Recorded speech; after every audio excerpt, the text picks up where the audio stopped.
What up, Mr. Theo? This is your boy Travis. Your boy Travis. Now, I knew a boy growing up named Ravis, and it was supposed to be Travis, but they didn't write all the letters on the certificate when he was born, and he was Ravis. But this is Travis. Take it away, Travis. Calling from Portland, Oregon. Calling about some crazy bus rides. Crazy bus rides. Now, I'm going to stop you right there because I've had some. You know, I used to work on a soybean, cotton, and corn farm along the Mississippi-Louisiana border, right along the Mississippi River over there, Vidalia, Waterproof, Faraday, home of Jerry Lee Lewis, and Natchez, all in that area. It was my good friend's sister's family farm. And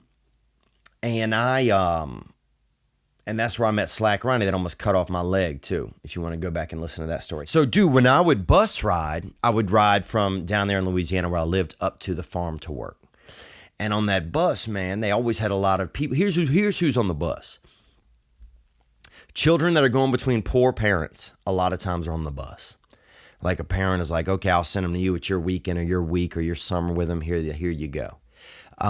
Poor people, there's a lot of poverty on the bus. And then people that just got out of prison, jail. Also, a lot of like church groups and stuff that are trying to save money, things like that, long distance travelers that are trying to save money. So that's kind of your conglomerate that you have on there. You always have an angry driver who is, it's often a black man or woman, you know, and somebody can go to bat with me on that if they want to. I'm not trying to be racist, but I'm gonna be statistically accurate. Okay, I've ridden on probably 108 hounds. 108 times it was a kind of a black hardy man or black hardy woman. One time we stopped by a man's family reunion for about 45 minutes, dude, on the way there. And everybody got out and some people were pissed and some people just smoked cigarettes and just stayed out of the heat. But I've been on those buses, man. And a lot of times they'll have a homosexual gentleman on there who's passing you notes. You know, they have a girl who's, you know, selling hats or some bullshit. Everybody's asking for money. I mean, everybody who walks to the back to go to the bathroom is asking for money. And you really are just surviving. It's basically like, it's like Survivor, that game show, but it's on a bus. And you paid for the experience. And you can also find me on Sunday night. I will troll the Greyhound Bus Help Twitter feed, and I'll retweet some tweets out of that. And it gets pretty wild. But I had a man on there take me behind a building, said he was selling artwork, and he was showing out his cock. I had another man on there who threatened a woman, said he was sick of everything, poured a bunch of cocaine into the barrel of a gun, got off the bus, said he was going to go shoot himself right in the nose. What else do we have on there, dude? I had some other fellows that sat next to me and tried to get wild. I kissed a young black gal, African-American woman on a train one time, on a bus one time, a road train. And that's pretty much it. Those are some of my stories for now. But let's hear yours. Let's take it away. One time I was taking a bus from Sacramento back home to Portland. Greyhound, of course. Anytime you're on Greyhound, you never know what's going to happen, really. Amen, brother. Onward. So yeah, I was working for this guy. Ended up growing a lot of bud for him. Turned out to be a piece of shit, so I ended up taking about 1.5 pounds of bud. Copping your rent, huh? Copping your rent's worth. Onward. Hid it in my bag, suitcase, bottom of my suitcase. No problems.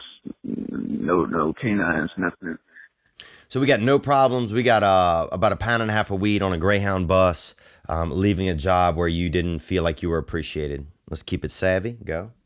So the ride was smooth, but I was talking to this dude right before we even got onto the bus. We were talking about bud or whatever. And as soon as we got on the bus, we're talking this and that. He's like, yeah, man, I got a pipe, you know, if you want to, you know, hit in the bathroom real quick. I'm like, well, you know, want that smell? Won't they smell it? He's like, nah, man. Wow. So let me tell you, a Greyhound bus, first of all, is like a bathroom. So if you go to the bathroom on a Greyhound bus, you're going double bathroom, bro. That's double. I mean, that's like hiding in the throat of the devil and then choosing to snuggle up inside of his voice box. You feel me? Let's keep this savvy. Go. So he handed it to me wrapped in like a bandana or something. I go into the bathroom and it's a damn meth pipe. This dude gave me a damn meth pipe.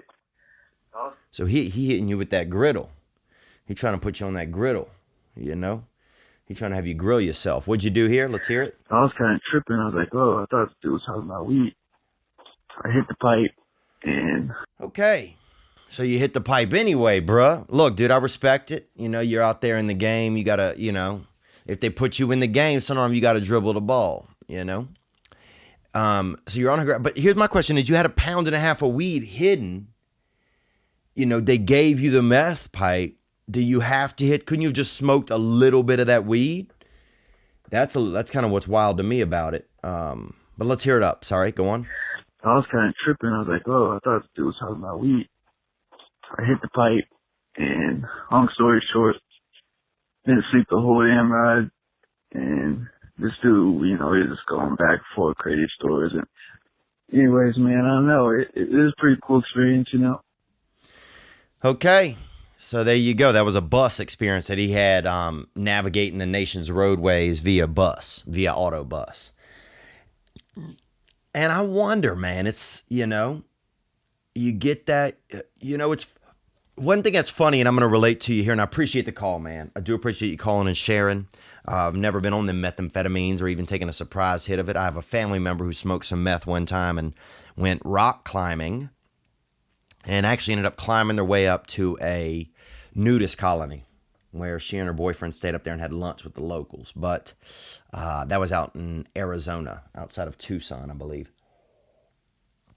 Anyhow, yeah, man, you on the Greyhound bus. And sometimes what I notice is you got to fit in with your environment, okay? Because say you sit there with the dude, right? And I'm going to picture this dude. Probably white dude, dice on his neck, tatted dice, you know? Probably got a bunch of, you know, like tennis shoes, like wrapped around his neck, hanging off the laces, you know? Got 6 bandanas, got a bandana on each kneecap. You know, I mean, even his kneecaps are in rival gangs, you know, so he probably walk all bow-legged because his knees can't get along, you know. He got some kind of Jordans, you know, or double Jordans. You know, he got it all. You know, he's all clipped up and gripped up. And I can see that, you know. And if you're in that environment, sometimes if you sit next to that guy on the bus, you got to play that game. Because if you play I'm too good for this, I'm better than this, I can't relate, that's when shit gets weird. That's when the dude's like, I'm going to rob this guy, you know? And that, I think, is, you know, that's a lot of what you see a lot of in the world today. In America, is that people can't relate to each other. Because people don't want to sit next to each other on that bus. You know, some people want to be up in first class and pretend they know what's going on in coach.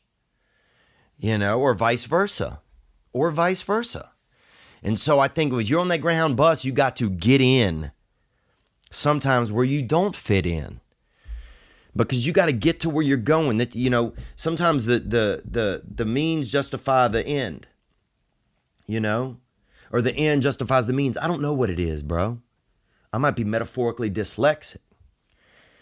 But that's real, man, and I respect it, dude. You were out there and you stayed the course and you got done what you had to do and you got where you had to go.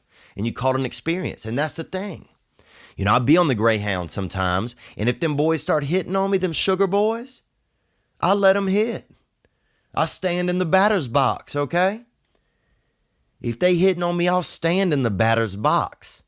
Because the last thing I want is to get laced up on some kind of drug, and the next thing you know, I'm at some, you know, bus stop looking at artwork, and I get banged up by a couple of dudes I don't know. You know, and that's the kind of stuff that happens. Sometimes you have to fit in. You have to get in where you don't fit in. You know, and so I applaud you, man. You know, I don't, obviously, you know, the smoke and the meth, not a good idea. It doesn't sound like you're on it. You know, and I'd hope that you're not. But, you know, it doesn't sound like you had 1.5 pounds of weed and, you know, just some meth showed up, so you opted for that. But whatever, you fit in where you had to fit in. Because it probably would have been scary as hell sleeping all night next to old dude, and you don't know what he's thinking about. Because 1 out of 70 people on the Greyhound just got out of prison, dude. Prison. I'm not talking about, down the street lockup. I'm talking about one of these prisons that they pick them up in a rural town, and then they're on the bus. Some of the first people they ever see are on a Greyhound bus. I think every Greyhound bus should have to pull in to wherever they produce the show Forensic Files and get tested. Because we could solve half of the nation's murders right there. Thank you for going hound.